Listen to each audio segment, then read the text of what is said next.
नमस्कार, स्वागत आहे तुमचं सीमाज बेस्ट किचनमध्ये। तर उन्हाळा चालू झालेला आहे आणि उन्हाळ्यामध्ये कितीही छान भाज्या बनवल्या तरी भाज्यांची चव लागत नाही। म्हणून मी आज बनवते 5 प्रकारच्या चटण्या। ती जेवणाची चव वाढवण्यासाठी ह्या चटण्या खूप छान एकदम सोप्या पद्धतीने आज आपण बनवणार आहोत। तर इथे मी 5 चटण्यांचं साहित्य घेतलेलं आहे। तर इथे आपण घेतलेले आहेत जवस। तर जवस आपल्या आरोग्यासाठी खूप फायदेशीर आहेत। तर जवस घेतलेले आहेत 1 वाटी। नंतर इथे अर्धी वाटी मी कारळ घेतलेला आहे, छोटं कारळ। नंतर इथे आपण तीळ घेतलेले आहेत।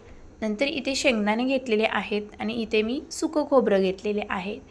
तर इथे हे साहित्य आहे आपलं चटणी बनवण्यासाठी। कमी जास्त तुम्ही इथे वापर करू शकता साहित्याचा। आता एक एक चटणी आता आपण बनवून घेऊया। तर पहिल्यांदा इथे मी बनवत आहे जवसाची चटणी। तर जवसाच्या चटणीसाठी इथे मी लसूण, कढीपत्ता, जिरे, तीळ आणि जवस घेतलेले आहेत। तर इथे तेलाचा एकही थेंब आपण वापरणार नाही, एकदम ड्राय चटण्या बनवणार आहोत। तर जवस भाजून घेऊया। तर जवस चांगले खरपूस होईपर्यंत भाजायचे आहेत। ते चांगले चटचट उडतात, म्हणून आपल्याला स्लो गॅसवरती हे चांगले खमंग खरपूस होईपर्यंत जवस भाजायचे आहेत। जवस भाजत आले की यामध्ये आता आपण घालणार आहोत तीळ। थोडेसे तीळ घालायचे आहेत, अगदी थोडेसे जिरे घालायचे आहेत। नंतर इथे लसूण घालायचं आहे आणि इथे नंतर कढीपत्ता घालायचा आहे। हे सर्व आपण साहित्य खमंग असे खरपूस जवसासोबत भाजून घेणार आहोत। हे आता साहित्य आपलं सर्व भाजून झालेलं आहे, थंड करायला काढून ठेवूया। पहिल्यांदा आपण सर्व चटण्यांचं साहित्य भाजून घेणार आहोत। आता आपण तिळाचे साहित्य भाजून घेऊया। तर तीळ आपल्याला खमंग खरपूस भाजून घ्यायचे आहेत। त्यासोबत इथे आपण शेंगदाणे घातलेले आहेत, थोडेसे जिरे घालायचे आहेत आणि इथे लसूण थोडासा घालायचा आहे। हे सर्व आता आपण चांगलं भाजून घेऊया। तर प्रत्येक जिन्नसमध्ये मी थोडं साहित्य वापरलेलं आहे। खूप चविष्ट अशा ह्या चटण्या लागतात। आता इथे तीळही आपले चांगले भाजून झालेले आहेत, थंड करायला आता बाजूला काढून ठेवून देणार आहोत। तर आता आपण इथे भाजायला घेणार आहोत कारळ। ते छोटं कारळ असतं ते इथे घेतलेलं आहे। आता कारळ आता आपण पॅनमध्ये घालून घेऊया। कारळ पण पटकन भाजले जाते, खूप काही वेळ लागत नाही। आणि नंतर त्यासोबत इथे सुकं खोबरं वापरलेलं आहे आणि थोडेसे अगदी जिरे आणि इथे कढीपत्ता घालायचा आहे। तर कारळ्यासोबत आपल्याला इथे खोबरं वापरायचं आहे, लक्षात घ्या। आता इथे सर्व भाजून झालेलं आहे खोबऱ्याचं साहित्य। इथे आता आपण भाजूया शेंगदाणे। शेंगदाण्याच्या चटणीचं साहित्य इथे भाजून घेणार आहोत। त्यासोबत इथे लसूण घातलेला आहे, थोडेसे जिरे घालायचे आहेत। आता आपण हे चांगलं खरपूस होईपर्यंत भाजून घेणार आहोत। तर शेंगदाणेही आपले छान इथे भाजून झालेले आहेत। आता नंतर इथे आपण खोबऱ्याची चटणीचं साहित्य असतं ते भाजून घेणार आहोत। सुकं खोबरं इथे आपण पॅनमध्ये घालूया। नंतर इथे थोडेसे अगदी जिरे घालायचे आहेत आणि लसूण थोडासा घालायचा आहे। आता अशा पद्धतीने आता खरपूस चांगलं खोबरं होईपर्यंत भाजून घ्यायचं आहे। खमंग वास सुटेपर्यंत, गुलाबी कलर आला की आपण आता हे खोबरं काढून घेणार आहोत। खूप छान असं हे खोबरं भाजलेलं आहे। आता इथे आपण सर्व हे काढून घेऊया आणि इथे सर्व आपलं भाजून झालेलं आहे चटण्यांचं सर्व साहित्य। खमंग एकदाच मी सर्व भाजून घेतलेलं आहे आणि वेगवेगळं ठेवलेलं आहे। आणि हे सर्व थंड झाल्यानंतरच आपण याच्या चटण्या बनवणार आहोत। तुम्ही उकळीमध्ये किंवा खलबत्त्यामध्ये ही चटणी बारीक करू शकता, पण मी आज मिक्सरमध्ये पटकन करून दाखवणार आहे। पहिल्यांदा आपण आता इथे मिक्सरच्या भांड्यामध्ये जवसाची चटणी बनवणार आहोत।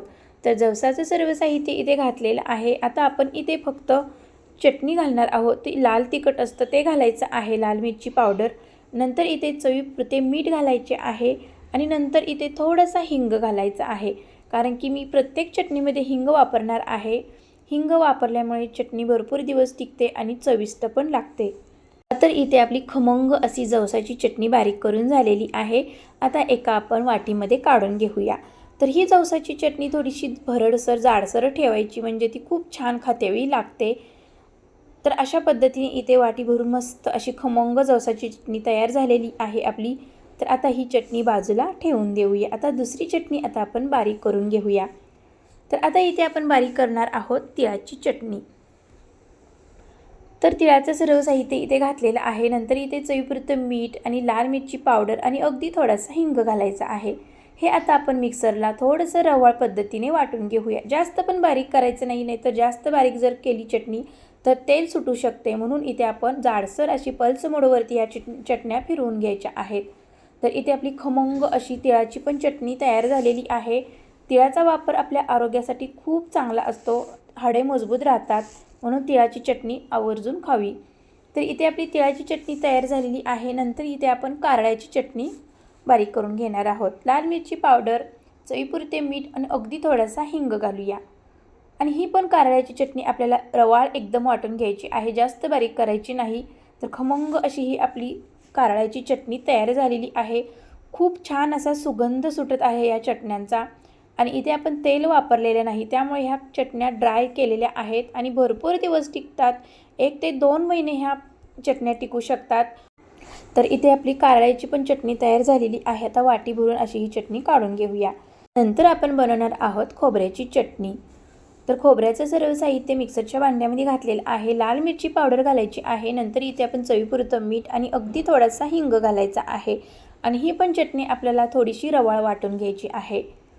तर इथे खोबऱ्याची मस्त खमंग चटणी आपली तयार झालेली आहे। आता आपण वाटीमध्ये काढून घेऊया। शेवटी आपण बनवणार आहोत शेंगदाण्याची चटणी। तर शेंगदाण्याची चटणीचं सर्व साहित्य मिक्सरच्या भांड्यामध्ये घातलेलं आहे आणि इथे लाल मिरची पावडर थोडीशी, अगदी थोडासा हिंग घालायचा आहे आणि चवीपुरतं मीठ घालायचं आहे।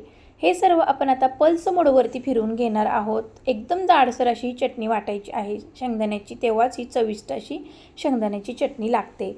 तर इथे आपण शेंगदाण्याची चटणी पण बनवलेली आहे आणि इथे सर्व चटण्या आपल्या आता मस्त अशा तयार झालेल्या आहेत करून। आणि प्रत्येक चटणी मी रवाळ पद्धतीने बारीक केलेली आहे, एकदम बारीक बनवलेली नाही। जर तुम्ही ह्या चटण्या एकदम बारीक पिठासारख्या केल्या तर चवही लागणार नाही आणि त्या चटण्यांना तेल सुटेल। तर अशा पद्धतीने इथे आपल्या मस्त उन्हाळ्यामध्ये जेवताना तोंडी लावण्यासाठी ह्या मस्त चविष्ट खमंग चटण्या आपल्या तयार झालेल्या आहेत। तर उन्हाळ्यामध्ये तुम्ही बनवून अशा ठेवू शकता, 1 ते 2 महिने ह्या चटण्या टिकतात। तर अशा पद्धतीने ही रेसिपी तुम्हीही नक्की ट्राय करा आणि कशी झाली तेही कमेंटमध्ये सांगा। ह्या चटण्या बनवून झाल्यानंतर एक स्वच्छ भरणी, काचेची असो किंवा प्लॅस्टिकची असो, त्यामध्ये तुम्ही अशा ह्या चटण्या भरून ठेवू शकता। काही होत नाही, मस्त अशा भरपूर दिवस टिकून राहतात। तर ही चटणीची रेसिपी तुम्हाला कशी वाटली? मी प्रत्येक वर्षी चटणींची रेसिपी तुमच्यासोबत शेअर करते, त्याच्या लिंक जर हव्या असतील तर खाली डिस्क्रिप्शनमध्ये मी दिलेले आहे, तिथे तुम्ही जाऊन चेक करू शकता। तर अजून जर माझ्या चॅनेलला तुम्ही सबस्क्राईब केलं नसेल तर लाईक, शेअर आणि सबस्क्राईब करायला विसरू नका। आणि भेटूया अशाच नवनवीन रेसिपीमध्ये। तोपर्यंत मस्त खा आणि स्वस्त राहा। धन्यवाद।